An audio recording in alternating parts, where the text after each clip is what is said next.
red light, man. It was so good. My parents always said, Nick, you don't know what you can achieve until you try it. And the doctors looked at me and said, he's not going to walk, he's not going to go to school, he's not going to do anything in his life. And then my parents, they just loved me like crazy and said, you got to try. Try this, try that, try this, try that. And I'm thinking sometimes like, Mom and Dad, you're crazy, man. I have no arms, no legs. How would I ever be able to do this or do that? But they encouraged me and they loved me. And as human beings, we're waiting for stuff like that. We all want love. Everybody say, love. Very good. We all want love. And, I went to school and I wanted to be cool, You go to school and you want to be accepted, And so you see these guys and you're like, oh, man, Everyone swears like every third sentence, F this and F that and F and this and F. Like what? Like they think they're cool, And so I'm thinking, man, maybe I need to be like them to be cool. And then you compare each other with how we look. And I wish I was smarter. I wish I was taller. I wish I was shorter. I wish I was more popular. I wish I did this. I wish I didn't have that. I wish my life was different. That was me when I was about 8 years old. I looked at myself and I looked at everybody else, and everyone else had more than me. And I'm asking, why? Why me? Have you ever asked the why me questions, but get nowhere? If I had no answers from the doctors, and if I had no answers from my parents, I still have a choice every day in my life to keep going or give up. You see this book up here? This is my favorite book in the whole wide world. This is my favorite book, the Bible. And here I am.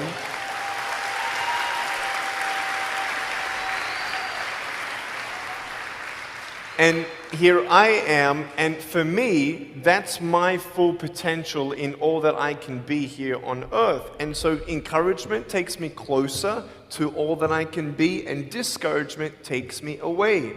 You see, it only takes 3 seconds for someone to tease me when I was at school and just say, you're ugly. You can't do this and you can't do that. And some of you thinking like, man, seriously? You had kids picking on you? Like, how heartless are those kids? Picking on me with no limbs? Like, you would probably say, well, I'm not that bad. I wouldn't pick on a kid with no limbs. But why would you pick on anyone? Well, because it's fun. It's just culture. Okay, we'll get to that. But for me facing all that stuff, I'm getting these seeds. Everybody say seeds. S-E-E-D-S, seeds. Have you seen the pictures of the sequoia reds up here in California? These huge trees. Like some of the trunks could be as nearly big as this room. I've seen those photos where they've actually dug out a tunnel in a trunk of a tree. You can drive a full-size SUV right through it. That all started with a little seed. If you leave a seed of lies in your heart and in your mind and you don't know the truth, if you don't know the truth, you will die with the lie. I started dying because I started believing what I was told. I want you to know the 3 things that I needed to come to in my life is the truth of my value, the truth of my purpose, and the truth of my destiny. I want you to know something. In our mind, we put ourselves down all the time. I want to ask you today, do you think I'm cool enough to be your friend? But I don't swear, I don't use the F-bomb. Am I still cool enough to be your friend? But I don't tease people. Am I still cool enough to be your friend? But I have no arms, no legs. Seriously.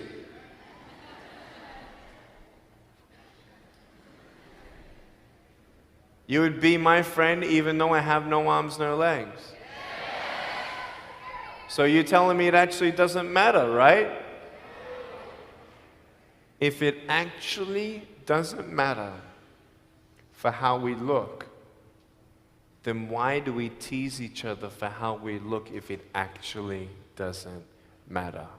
Why is it that we look ourselves in the mirror and we see ourselves, well, we're having fun. Oh, yeah.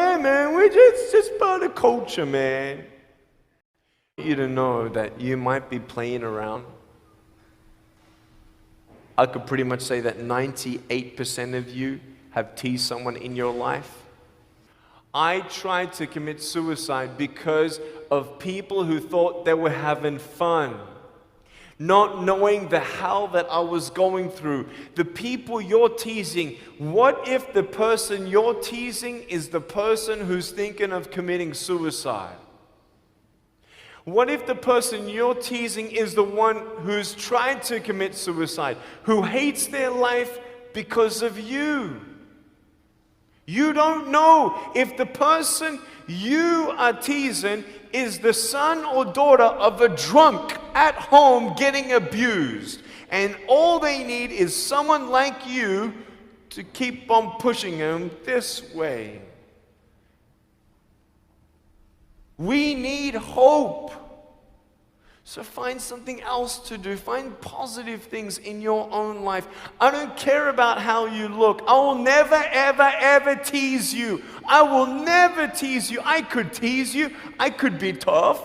People thinking that bullying is tough. It ain't tough. My wheelchair, this is tough. This thing, man. I'll tell you something. You ready? This wheelchair. This thing's so tough. When my friend built this for me, he said, "You're gonna love it." I said, "What, does it go fast?" He said, "No, but it's tough." And I said, "Well, what do you mean?" He said, "You'll find out." The torque in these motors at the bottom, at the back, this thing, if someone's holding it, I'm telling you, it can go 90 degrees. I went 80 degrees up, all right? Someone's holding me to make sure I don't tip back. My wife, she loves shopping with me because she just jumps on the back and we go shopping. Like, she just shops and shops because she doesn't drop, right? We just go and do it. It's fun. Now, what I tried one day to do, you'll never believe me, maybe you will, just know that every word that comes out of my mouth is not an exaggeration. One day, I needed to move a car. So I got my wife to put my car, my 66 Chevelle, in neutral. It's a 2.5-ton car. And I backed it back with this thing. Just like this, like nothing. This thing is tough. Guess what? The definition of tough means it's strong. To show your strength, you need to do something that's difficult. I would sound so stupid if I said, "Hey guys, I got a Matchbox car one day and I got some fishing line and I towed that Matchbox car all around all day. How tough is my BMW?" That's stupid. That's the same thing with bullying. You think you're tough? You're trying to show your strength? That's not your strength. Let me come back in 10 years and let me get your anyone have a 3-year-old nephew? Anybody have a 3-year-old nephew? Cool, put your hands down. I will get any one of your 3-year-old nephews, bring them tomorrow night at where I'm speaking, and we're gonna put him up on stage and let me show you how tough I am. We'll get your 3-year-old nephew and we'll put him up here on the table and let me tease him. Let me show you how tough I am. That's what you are. I could pick on you, you biggest bullies. I could pick on anything you like. Any singer, any music that you like, I could tease you. I could tease your family. I could tease your friends. I could tease about the movies that you think are really cool. I could tease anything about you. I could tease you about your nose, your eyes, your teeth, your chin, your hair, your ears, your elbows, your knees, your whatever, man. I can tease you about anything. It ain't hard, just like you can tease me. You want to know what tough is? Go to the people you teased and say sorry. You want to know what tough is? Go up to the people who still tease you and say, "Hey, stop it. I forgive you, but please stop it." That's tough. I want you to know something, the truth of who you are. I don't care what job you get. I don't care. I don't care how smart you are, everyone. I don't care. I don't care. I love you and I believe in you. I don't care if you end up being a janitor in this school. I'll tell you why. Because the janitor in my high school inspired me to be a speaker.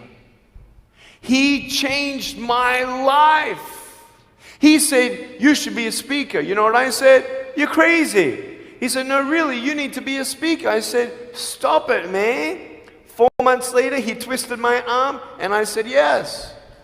I spoke in front of 10 people, then another 10, then another 10, then I found myself in front of 300 sophomore students.